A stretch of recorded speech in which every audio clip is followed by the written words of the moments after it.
Magandang araw pong muli. At ito na po yung finish ng aking niluto, ang ginataang langka. At ito po ang mga sangkap. Yan.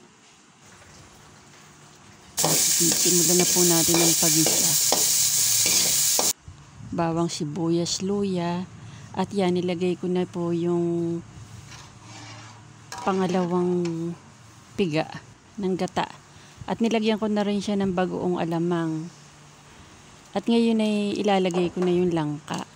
Dahil kumukulo na, kailangan palambuting maigi yung langka. Bali, 1 kilo itong binili kong langka at mahal na ngayon yung langka. 80 pesos na po ito itong 1 kilong langka na to dati 40 pesos lang ang kilo. Ang lahat po ngayon mataas na. At pati po yung 2 pirasong daing na yan 60 pesos po. 30 pesos ang isa nung daing. Ala na po talaga pong puro mahal na po ang bilihin ngayon. At masarap naman po kasi yung daing dyan sa ginataang langka. Siya po ang magpapalasa dyan. At nilagay ko na rin dyan yung unang piga, yung kakanggata. Hindi ko na video. Nailagay ko na siya dyan. At yung langka ay medyo malambot na rin siya dyan. Pero medyo matagal-tagal pa rin natin siyang lulutuin. At nilagyan ko na nga siya ng paminta.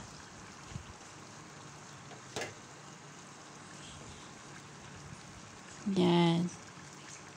Pakuluin natin ng pakuluin.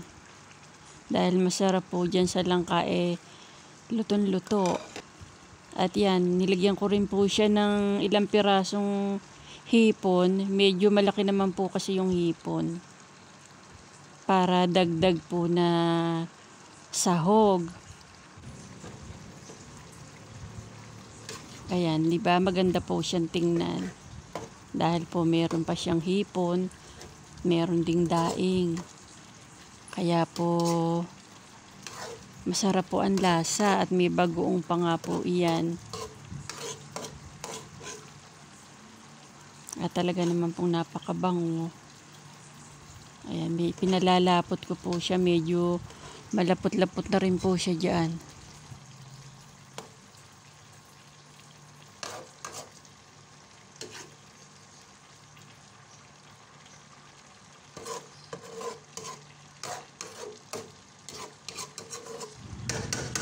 Marami-rami din tong 1 kilong langka na to. Kaya baka ilang araw din namin uulamin ito. Ay, ire-rep ko na lang.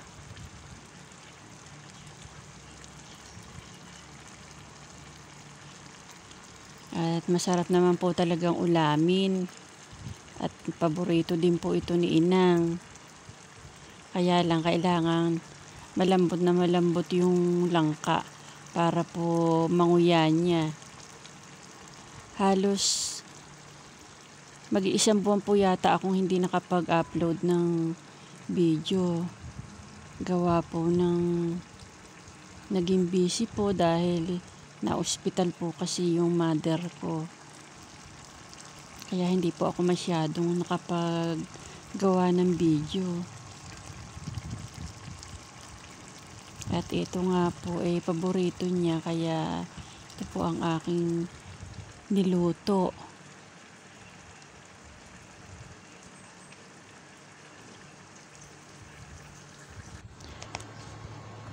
At ayan na nga po, luto na po siya. Sinaling ko na sa pinggan. At ready to eat na po. Yan, napakasarap po. Lalo na po kung ang kanin ay maligat. At salamat pong muli sa panonood nyo. Sana po ay naibigan nyo itong aking niluto ngayon na ginataang langka. Salamat pong muli. God bless you all po. At ingat po tayong lahat. Bye-bye po.